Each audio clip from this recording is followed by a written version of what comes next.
proud of all of you, every one of you. We accomplished it, but we set a goal to win the Catholic Conference, and we did. All right? So I'm very happy for you there. But all the other things, don't get involved in technicals. Don't get like referees wanting not like you. Make them want you, okay?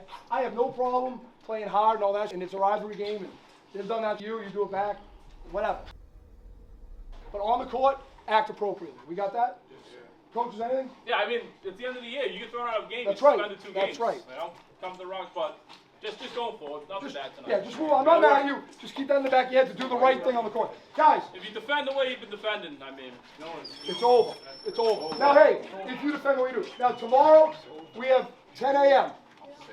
Optional. 1, 2, 3. FC!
All right, so first I want to start off by saying, talk about winning the Catholic Conference for the first time since 2021. It's the best, in our opinion, the best conference in basketball in the state, and you guys play some of the best competition in the state. So to win that, talk about how important that was. Yeah, there's not an easy game in it. You come in knowing you got to be ready to go, right? Once you come the second time around, teams know what you want to do, you know what they want to do, so it's kind of making the adjustments, right? And it comes down to little things like rebounding, right? Steals, making sure you take care of the ball, and if you play that you set a back screen, things like that. So it's just you got to make sure you're on your game every night.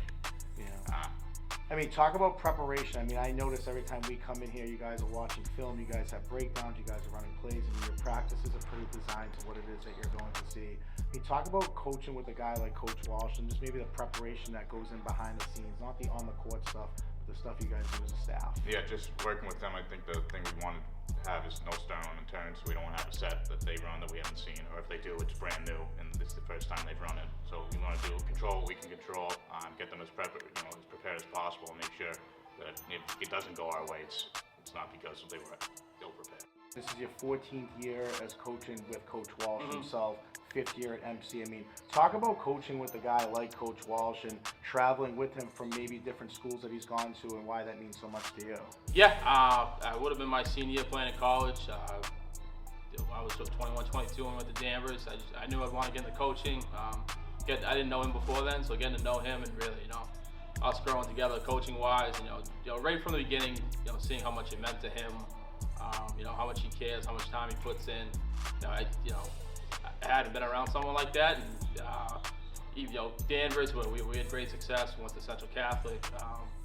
We had some really good teams there, but I always knew he'd want to come back here to Malden Catholic. So come back with him and have the success we've had. I know it means a lot to him. I'm glad to be a part of that. Looking at your roster, it's pretty balanced as far as classes go. So a lot of guys that rotate in, you seem to have a lot of depth. I mean, you have a kid like Matt who's experienced and has been part of championships. How do you catch maybe younger guys up to that speed? Because playing at varsity speed is different than playing anywhere else. Yeah, it definitely is. You just kind of throw them into the five. And you see the skill set they have. They come here, and we play young kids. We've always done that. We don't care what grade you're in. We just want the best kids playing. You know what I mean? Some programs want the senior mentality, senior leadership. And they go with that. We just kind of go with, if you can play and help us, you're gonna play, no matter what grade you're in. How do things as far as coaching intensify for you? Do you find yourself kind of being the same as far as your routine, or when it comes to playoff, it's a whole new checklist of things that you're getting ready for? Well, it's the same stuff you do. I just think you probably do more of it. You know what I mean? So if you're watching film in the regular season on, whoever, you may watch it like once or twice. And now you're like, looking for every little tendency. Games that the more recent games that they've played that you're watching, and you're really kind of doing like a real deep dive into it. Is the preparation of things starting to be a little bit different, or do you guys kind of follow the same role, follow the same path that you always do? We try to do the same. I think, obviously put a little bit more time in maybe. As much film or as much, things we can read on other teams. It's basically, every game of the tournament's, a mini season. If you win, you move on. If you lose, it's over. So, for the coaching staff, I know we try to do as much as we can. Don't leave any stone unturned. Having guys that have been through it, I think, the players know what to expect. So, looking forward to it. Does much change from now? I mean, is it when the second season kicks in, is the coaching and the X's and O's like magnified here, or do you guys still kind of, you are who you are still? It's still kind of we are. Practice is going to run the same. Just kind of bigger emphasis. Mistakes are intensified here. If you have a couple more that you string together, it's one and done. A lot of your kids, from talking to them, they commute from all over the place, Yeah. and they come here and they're committed to play for you and for this program. I mean, talk about your team and the type of kids and athletes that you do have here. Well, it's like really kind of blown up where, like, you're right, kids are coming from all over because Malden Catholic's such a great school, not just athletically, but like academically and socially. So, and what they're doing here, with this and the new building across the street, the middle school, I think we're even drawing from further and further now as word gets out. And the kids, they all buy in, they all want to be a part of it.